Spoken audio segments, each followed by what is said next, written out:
Siz xiyonatning ta'mini bilasizmi? U avvaliga zahar kabi achchiq. Vijdoningizni o'rtab, bo'g'zingizni kuydiradi. Lekin keyin u asalga aylanadi.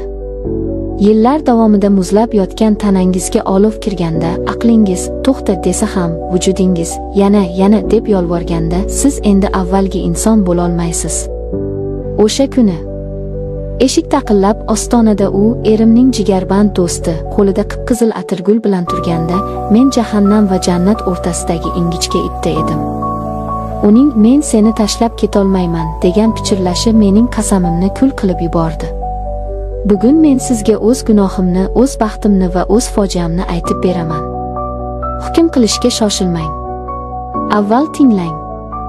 Salom, mening sirdoshim. Mening ismim Nargiza. Yoshim 26 da.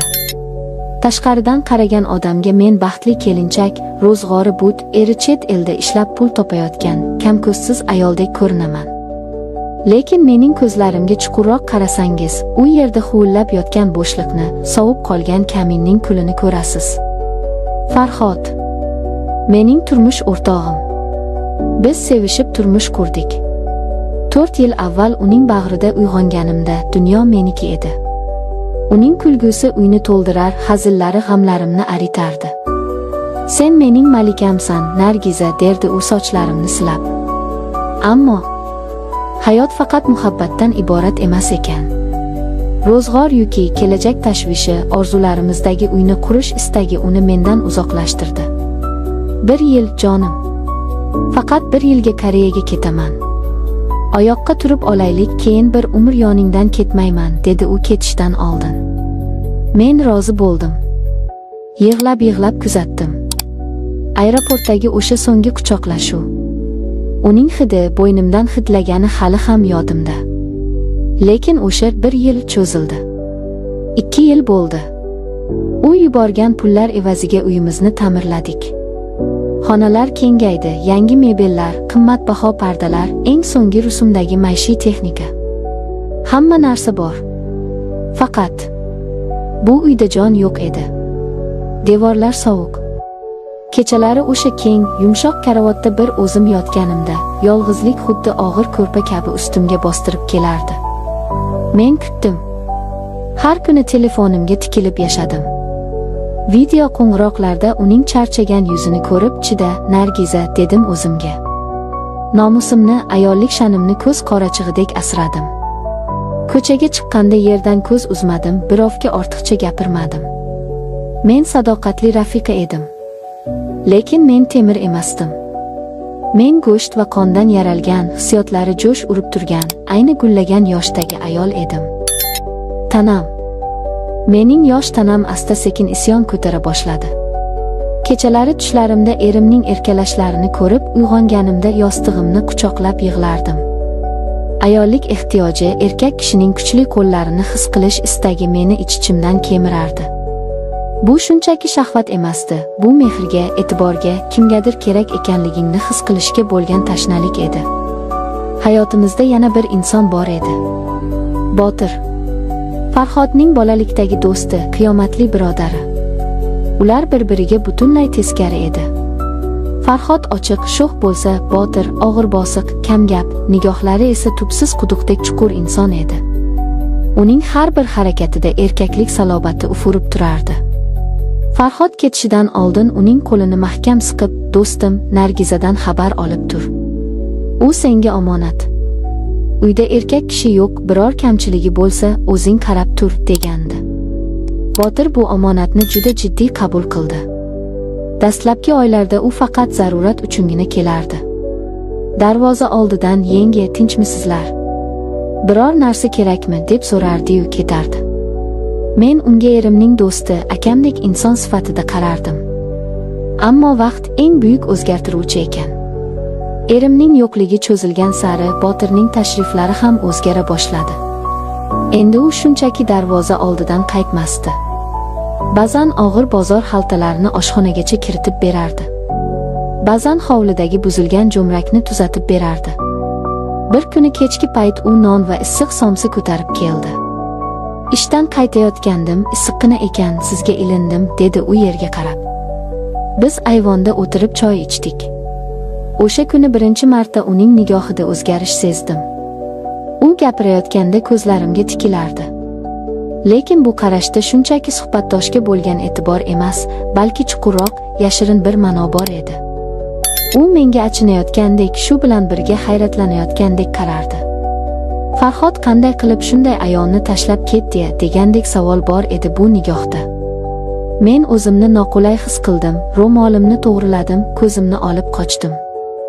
Lekin tan olishim kerak, bu e'tibor, erkak kishining yonimda o'tirishi, uning nafas olishi, undan kelayotgan tamaki va atir hidi.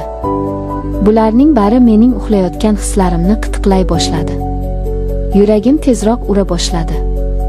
Men bu hisdan qo'rqdim. Bu eringning do'sti. Nima qilyapsan, Nargiza, deb o'zimni koyidim. Lekin yurakka buyruq berib bo'lmas ekan. Har safar u kelganda men o'zimga oro beradigan, chiroyli ko'ylaklarimni kiyadigan bo'ldim. Go'yoki buni o'zim uchun qilayotgandek edim, lekin ich-ichimdan bilardim, men unga yoqishni istardim. Kuzning oxirlari edi. Tunda dahshatli shamol va yomg'ir boshlandi. Eski tomimiz bardosh bermadi, mehmonxona shiftidan chakka o'ta boshladi. Suv shillillab gilamga tushardi. Men vahimaga tushdim. Erim uzoqda, qo'shnilar uxlab yotibdi. Noiloj Botirga telefon qildim. Botir aka, uzr, bezovta qildim. Uyga suv oqyapti, dedim yig'lamsirab. Hozir yetib boraman, dedi u qisqa qilib. Yarim soat o'tmay mashinasi to'xtadi. U shoshilib kirdi, ust-boshi nam edi. Hech narsa demasdan narvonni oldi va yomg'ir ostida tomga chiqib ketdi. Men pastda yuragimni hovuchlab turardim. Uning o'sha yomg'irda, shamolda men uchun harakat qilishi. Bu men uchun qahramonlikdek tuyuldi. Yarim soatdan keyin u shalabbo bo'lib pastga tushdi. Suv to'xtagandi. Bo'ldi, endi oqmaydi, dedi u hansirab, sochlaridan suv tomchilarkan. Men yugurib borib quruq sochiq keltirdim. Arinib oling, shamollab qolasiz, dedim. U sochiqni olayotganda barmoqlarimiz bir-biriga tegib ketdi. Vaqt to'xtab qoldi. O'sha bir soniyalik teginish xuddi elektr toki urgandek butun tanamni titratib yubordi. Issiq. Olovdek issiq edi uning qo'llari.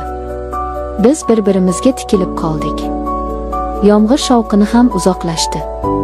Faqat uning tez-tez nafas olishi va mening yuragimning dukillashi eshitilardi. Uning ko'zlarida endi yashirin narsa yo'q edi. U yerda ochiqchasiga istak, ehtiros va og'riq bor edi. U bir qadam oldinga tashladi. Men chekinmadim. Men xuddi sehrlangandek o'sha joyda qotib qolgandim. Nargiza, dedi u bo'g'iq ovozda. Shu payt telefonim jiringladi. Erim edi.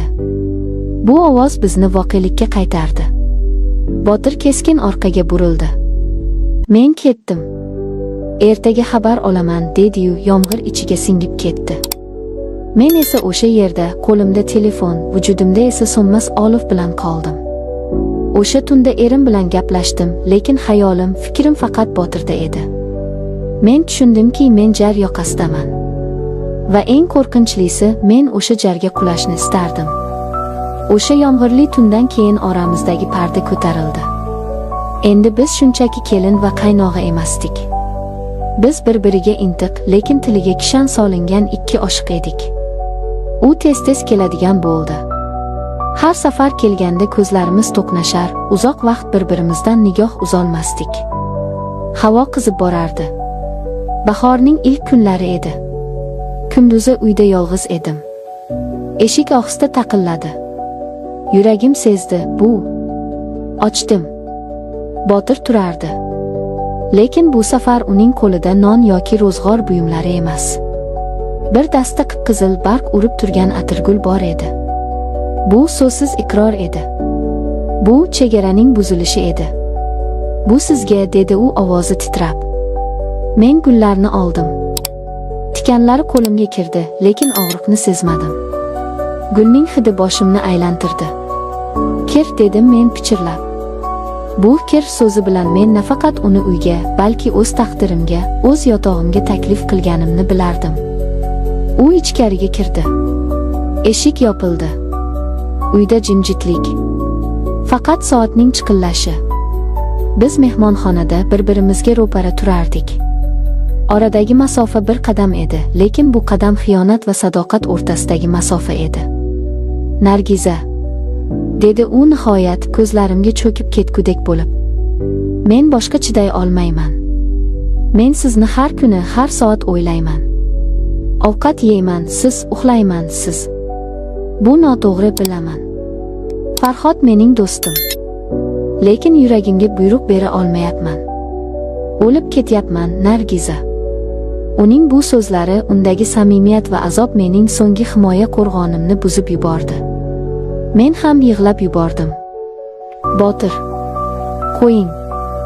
Biz gunoh qilyapmiz, dedim ojizlarcha. Gunoh? U keskin yaqinlashdi. Sevgi gunohmi? Sizni shunday yolg'iz tashlab qo'yish gunoh emasmi? Farhod sizni tashlab ketdi. U pulni tanladi.